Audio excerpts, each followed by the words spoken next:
Welcome to another episode of Find Your Free, the podcast. I am your hostess, Rachel Voss, and this is episode 9, already almost at the 10 episode mark. And so I had one idea that I was sort of bouncing around in my mind for this particular episode. And then I just felt like, I'm not sure if I have the conversation formulated that I want to have. And then somewhere in my spirit, it hit me to just let this be a guided meditation episode. And so that's why I called this episode Sha-vah-sana. So if you are a yoga practitioner, or if you've taken a couple of yoga classes, you may know that Savasana is the final posture, typically the final posture that is offered in a yoga class. And so whether a practice is active or gentle or restorative or whatever it is, a combination of all of it, usually, a yoga practice ends with taking a few moments of rest. So sitting in stillness, it's where the practice integrates, where the movement, what came up, what you're noticing, just all of it kind of comes together as you sit in this place of rest. The goal being that once you come out of rest, you are hopefully feeling more restored, some release, renewed, all of that good stuff, and able to move on from there. So this episode is called Sha-vah-sana because I want it to be like Sha-vah-sana in an episode. When David, my love, and I first sat down to talk about what this podcast would look like and feel like, he said that to me in that conversation. He's like, it's got to be like Sha-vah-sana in a podcast, because that's usually the favorite part of a yoga class. I know with my students and my community, most folks come for the Sha-vah-sana, sometimes the messaging, but definitely the Sha-vah-sana. So that's what this episode is going to be. It's going to be a meditation. So if you want to take a moment to maybe grab a cup of tea, maybe you already have that. Maybe if you want to sit on the ground, maybe grab a comfortable pillow, a blanket, something to sit on. Maybe you have a yoga mat and you want to lie on your back, bending your knees. If you're lying in the bed, you can do the same thing. Or just find your favorite chair, your favorite, wherever you like to sit, and get comfortable, get cozy. If you do choose to lie on your back, I do offer or invite, as I like to tell my students, I like to invite my students to bend the knees, maybe bring your arms out to the side like a T, unless you feel called to maybe rest your hands on your belly, your heart, something like that. But the idea is to keep some sort of awareness in the body. And so in Shavasana, we typically lie flat out. Think of like a starfish pose. That's what I tell my students. We're like a starfish pose, just flat out. And especially after an active practice, that space of rest can tempt a student to fall asleep. I've done it plenty of times myself. The idea, though, with Shavasana, with meditation, is to keep presence and awareness in the mind and the body.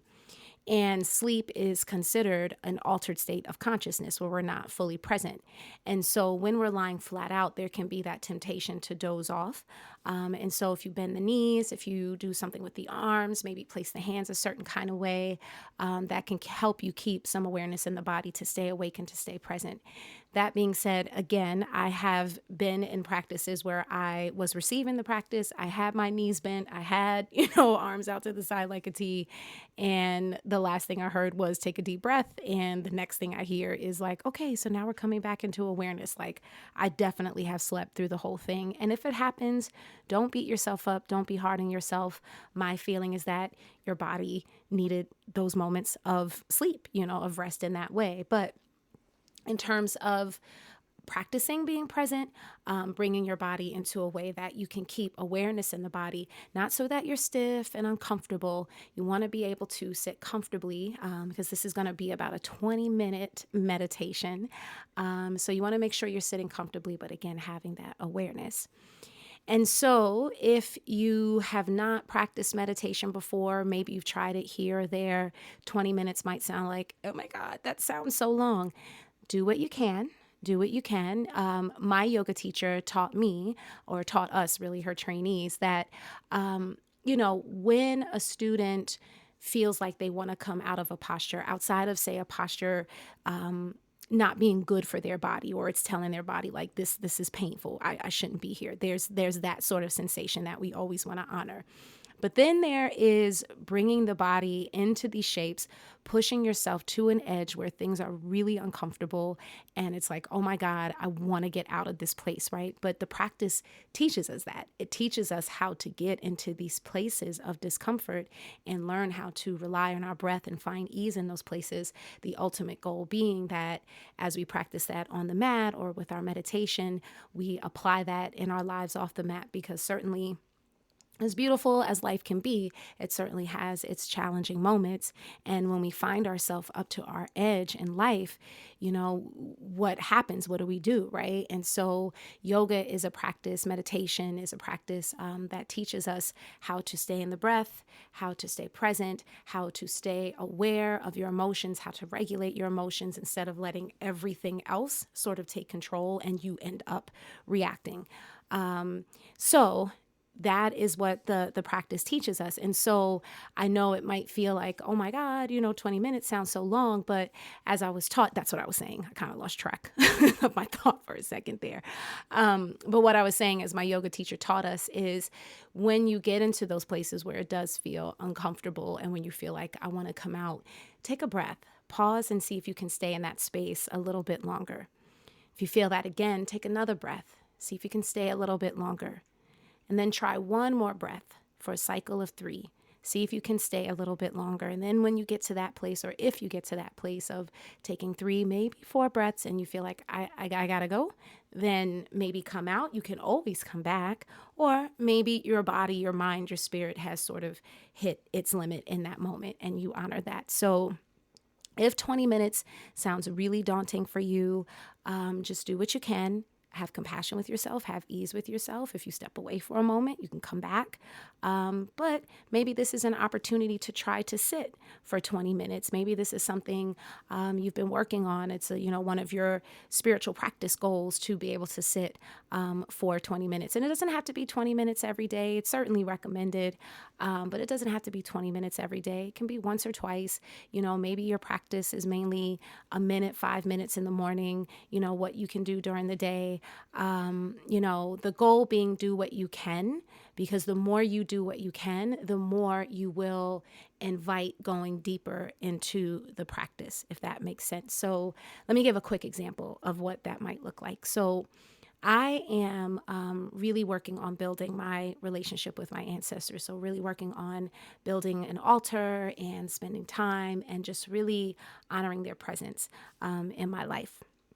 And so in my studies or my understanding and trying to gain understanding of how to grow this relationship, I've heard of, and this applies to general meditation practices, but I've heard of the practice of like getting up between like 4 and 6 in the morning and really spending those particular hours with your ancestral altar, spending time in meditation and reflection. And I am just not a 4 to 6 a.m. kind of person. I am just not. I'm not a super late sleeper. I always say I'm kind of like a 10 to 4 kind of girl.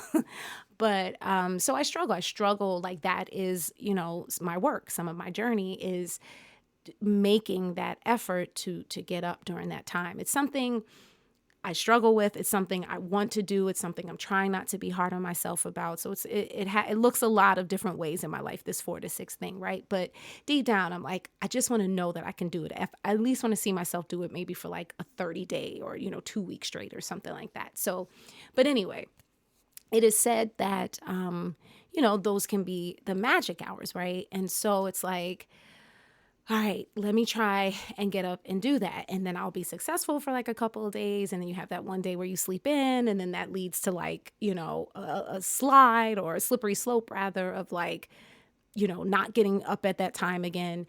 And so, you kind of find yourself in that place. And so what happens is the day that you sleep in, you wake up and then you're beating yourself up for not getting up earlier, right? And so I mentioned in a couple of episodes ago, I think I mentioned that I'm currently in a rites of passage program for women, and part of the program includes like one-on-one coaching calls, like monthly coaching calls with the woman who is leading this program. And so I was sharing this with her in my last coaching call, like, yeah, I'm trying to be like better about getting up from like 4 to 6, and she's like, well, you're really just trying to build this relationship. Like, just start by focusing on the relationship. Like, start by every morning when you get up, even if it's just walking by and saying, hey, good morning, like, just get yourself into the practice of working with the ancestors. And then the more you build that, you'll be able to continue building. Like, it's like a foundation. You'll be able to continue building, and then you'll get yourself to a place where it's like, okay, I am actively working with them. I'm sitting every day. I'm doing that practice alone. And then it's like adding the layers of like, okay, now let's add this 4 to 6. So what I'm trying to do, and usually this is how I tend to approach things. It's like, what's it like? You see the forest instead of like the individual trees. So I'm always like, you know what I mean? Like, how can I eat this whole elephant at once? You know what I mean? Like, how can I approach this whole thing at once instead of taking it piece by piece? And that was such a great reminder for me. So I offer that to you, if 5 minutes every day is like where you start, then do that. If that's what you feel like you have, then do that, because the day will come. I promise. When you stick with a practice like this, I know it from my experience in yoga and these other spiritual practices, that when you stick with something consistently, you will get to a place where you're like, okay, I'm ready for a little bit more. When you find something that really nourishes your mind, your spirit, your body, something that just feels really good for you, you'll get to a place where you will want more of that, where you will want to grow in that. And then those 5 minutes will turn to 10 minutes, 10 will turn to 20. And, and there you go. So a very long roundabout way, again, to say, do what you can. Maybe you just want to sit. Maybe you're not in full meditation. I have had a couple people reach out to me. My dear friend Dion, shout out to you. She mentioned that she listens to this while she's sewing. Another listener, Kara, shout out to you, told me she listens to this while she knits. So, maybe it's just having a space of mindful silence, if you are listening to this while you're, working on a project or working on a craft or something like that. So use this 20 minutes, however it can be of benefit for you, But again, if it's an opportunity to learn how to sit in meditation for 20 minutes, then I invite you to take advantage of the opportunity. So with that, let's go ahead and set up for this. And so how it will look is I will guide you into a space of relaxation, just softening the body. And then I'll guide us into the breath. And then I'm going to be silent. I'm going to be silent for pretty much the 20 minutes. I'll pop in here and there with just a reminder to stay connected with the breath, to come back into the room in case you've mentally left the room. But it's pretty much going to be silent. And then I will bring us back into awareness and bring us out of the practice. So if you haven't already found your comfortable seat, go ahead and find that. If you are sitting in a chair or say on a couch and you have your feet on the floor, or you're in a position where you're sitting with your feet on the floor, just make sure you're sitting in such a way that your feet can be firmly planted, so you feel that sense of grounding and connection. Lengthen your spine. So if you're rounded or slumped in the spine, lengthen the spine, soften the shoulders. And if you're sitting on the ground, maybe you're choosing to sit cross-legged, or you're sitting on your knees or your legs straight in front, or however it feels good to sit for you. If you are on a yoga mat, say like on a hardwood floor, I would invite you again to have maybe a pillow, a cushion, a folded up blanket, something that can give your lower back some support. If you're sitting on a carpeted floor, that should be okay. If you need a little more cushioning, grab your pillow. And again, if you are lying down, maybe bending the knees, doing something with the arms, if there is a yoga posture you like to take from your back that's relaxing for you. I know some students love to take reclined bound angle, Supta Baddha Konasana, if I can just throw my yoga speak out there. So find what feels good to you. And you can rest your hands on your thighs, the palms face down, to create a sense of grounding. If there is something you are looking to receive, maybe you truly just want to feel yourself receive this practice, receive this gift, this idea of being present, you can flip the palms up. You can also rest your hands on your belly, your heart, maybe one hand on your heart, one hand on your belly. Or again, if you're lying on your back, maybe you have the arms out to the side, like a T, palms facing up or down, whatever feels good for you. And taking a nice deep breath in. And with the exhale, let the air out through your mouth.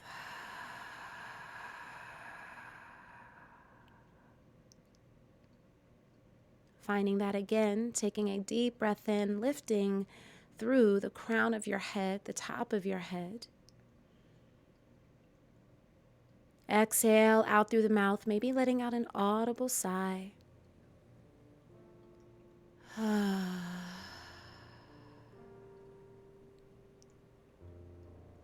can continue breathing out, in and out in that fashion.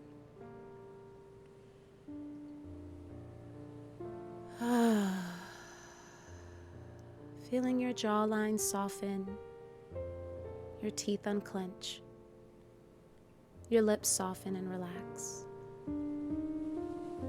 Maybe noticing how the tongue floats to the top of your mouth. Maybe letting the eyes close if that feels good for you.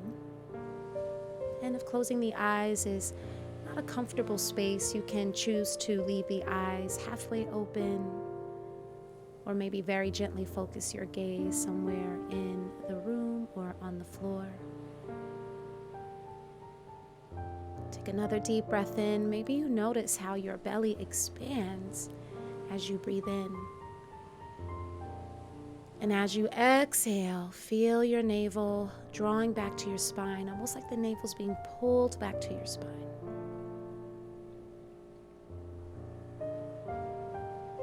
Inhale and exhale. Feeling your fingers relax, your toes, the arms, the legs, everything softening, coming into a place of ease. Maybe you're noticing some spots or areas in the physical body that might still be holding on to tension or tightness. If you're experiencing that, just bring your awareness to wherever you are experiencing this. Take a breath in, and with the exhale, feel the intentional release of the tension, of the tightness. I like to offer the practice of silently telling yourself, I am releasing, and fill in the blank with what it is you are letting go of. If you're noticing tightness and tension in the mind, the same practice applies to just notice what you're noticing, and with the exhale, feel that intentional release. And as we move through this practice, you may notice that the mind gets a little loud, it starts to feel busy. It's almost sort of a natural thing, right? That as soon as we come into this place of stillness, the mind wants to go a million miles an hour. But that's because we're giving space for the mind to, we're giving space for awareness of what's going on in the mind. So often we're just coming and going and living our lives that we're not really noticing what we're taking in our mind space, right? And so when we find these moments of quiet, it's like all that stuff we've taken in is now speaking loudly. So just notice all of that. As my beautiful stepmother always says, our thoughts are like clouds, and they're coming and going. And we are trying not to attach to any one cloud, but just noticing, remembering that our mind is like the sky, always still. And so as we move through this practice, if you notice thoughts, don't beat yourself up. Just notice what you're noticing, take a breath in, and with every exhale, invite yourself to come back to the present. Meditation is a beautiful practice that reminds us we could begin again right where we are. So every time you feel distracted, notice the distraction, come back and begin again with ease, compassion, and the breath.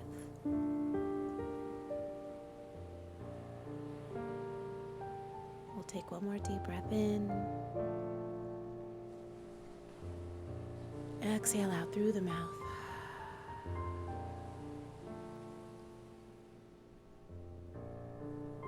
And just allow yourself to be.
Continue keeping your shoulders soft, face relaxed, feeling your breath. Keep your mind anchored to your breath.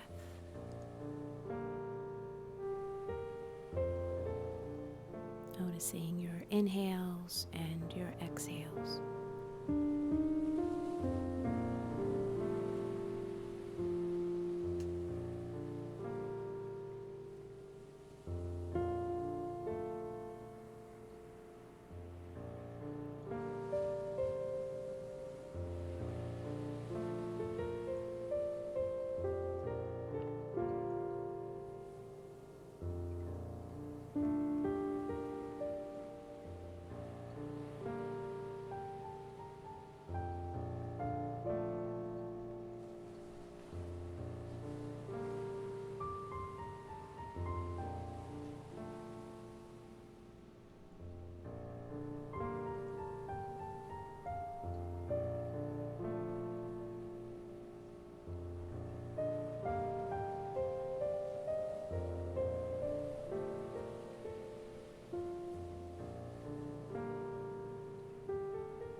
Continue staying with your breath. Inhale. Exhale.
Taking a deep breath in, exhaling out through the mouth.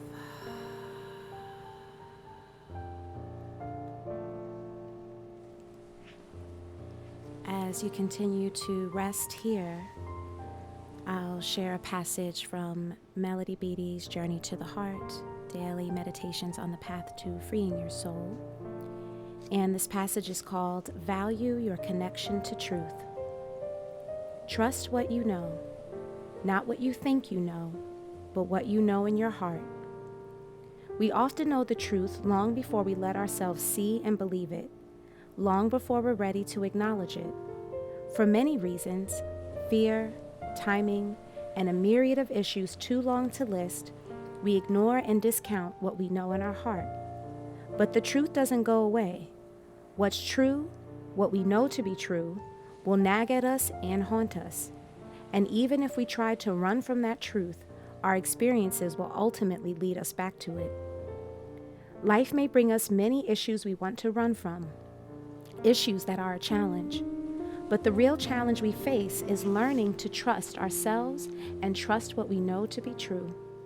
Maybe someone once told us we couldn't be trusted. That's too bad. But what's worse is that we began to believe it and started to tell ourselves that too. Your heart can be trusted. Don't doubt it. It will inevitably connect you to what's true. Love yourself enough to trust what you know, then stay connected to truth. You can begin to press your thumbs against your fingertips as you begin to find gentle awareness in your body. Maybe begin to wiggle your fingers, wiggle your toes. Maybe gently turn your head from side to side or tilt your head up and down. If you're lying on your back, it might be nice to rock the knees from side to side.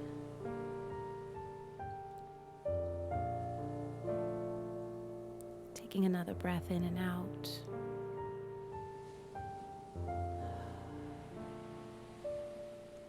And I chose this passage today to stay connected to truth because this practice, this place of sitting in stillness with yourself, giving your mind, your body, your spirit a chance to rest.